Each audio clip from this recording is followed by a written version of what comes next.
Каримов Бахтияр Агабабауглу. Наш односельчанин, известный в криминальном мире как Лоту Бахтияр, Батья, Бако, Басилава, родился 21 марта 1959 года в Баку. В 1976 году он был приговорен народным судом к 5 годам лишения свободы. Его отправили в детский поселок в Майкопе. Так заложили основу легендарного жизненного пути Лоту Бахтияра. В 1977 году за борьбу против несправедливости там к его сроку добавили 3 года, и его перевели в тюрьму Владимирский центр закрытого режима в городе Владимире, Россия. В 1982 году в лазарете тюрьмы Владимирский центр ему присвоили звание вора в законе. Если перевернуть страницы жизни Бахтияра, мы получим книгу, состоящую из нескольких томов. Но у него также была очень ценная и значимая жизнь, о которой многие не знают. Хотя он не получил высшего образования,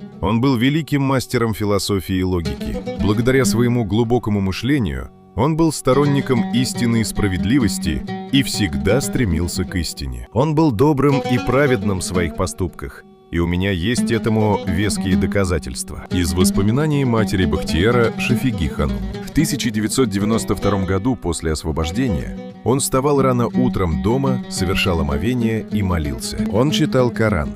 Я не знаю, где он его выучил.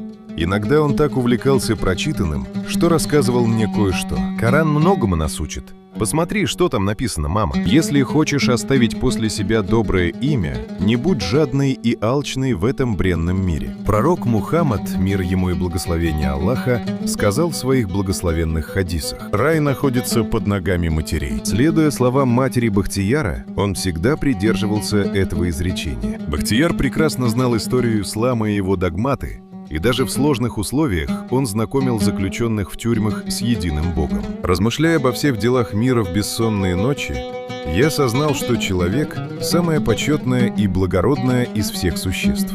Однако он не знает ценности собственной жизни. Я побывал во многих местах. Люди разные, религии сильно различаются, обычаи и традиции разные. Каждый раз у нас были плодотворные дискуссии о Творце и творении, о происхождении Творца и творения, о мире и о конце жизни. Объясняя им сущность праведности, богословия и благочестия, я смотрел им в глаза. Когда я говорил, в глазах некоторых из них загорался свет, их зрачки широко раскрывались, и они смотрели на меня. Этот человек, прошедший через столь трудный жизненный путь, столкнувшийся с невзгодами и заслуженно выдержавший 1001 испытание мира, был очень гуманным и справедливым. Он говорил: «У меня нет врагов. Как сказал Эзоп, я делаю добро даже нечестивым, чтобы они страдали от угрызений совести и думали о том, какого благородного человека я обидел». Бахтияр всегда гордился своими друзьями и знакомыми. Он говорил, что одна из главных причин разговоров о мире – это жадность к деньгам и богатству, которая искушает человека. Если хочешь обрести вечную награду, спаси хотя бы одного человека от битвы смерти. Гордись своими друзьями и знакомыми, родственниками и братьями и стремись быть с ними, потому что переселение мимолетно и направление неизвестно. Хотя он родился и вырос в Баку, он вдохнул жизнь в родину своих бабушки и дедушки и гордился своими односельчанами. Он был их помощником и опорой в трудные времена. Он старался сделать что-нибудь для деревни, когда мог. Жители Навхани с благодарностью вспоминают, как он ремонтировал обветшавшую дорогу Масазир-Навхани. В 1993 году в нашей республике возникла угроза хлебного кризиса. В российском городе Грозном зерновые вагоны были задержаны и не допущены в Баку. Из-за происходящих там событий руководители соседнего государства не смогли решить проблему.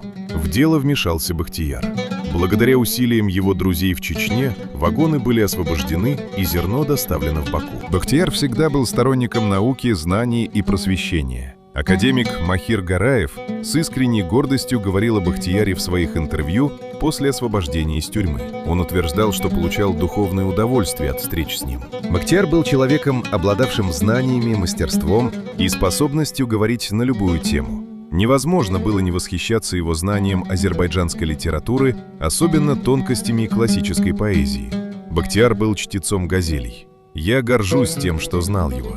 Приятный, добрый голос Бахтияра, его сострадание и советы, которые он давал, были естественными, создавая атмосферу влияния, комфорта и заботы. После беседы с Бахтияром я возвращался в свою камеру и анализировал его слова, восхищаясь ораторским и пропагандистским мастерством этого человека, не имевшего среднего образования. Последний раз Бахтияр был приговорен Бакинским городским судом к 3 годам лишения свободы в 1996 году, когда он сказал своему адвокату в тюрьме Ваил следующие слова: «Постепенно все меняет свой цвет, люди постепенно теряют свои прекрасные качества, зло постепенно превосходит добро.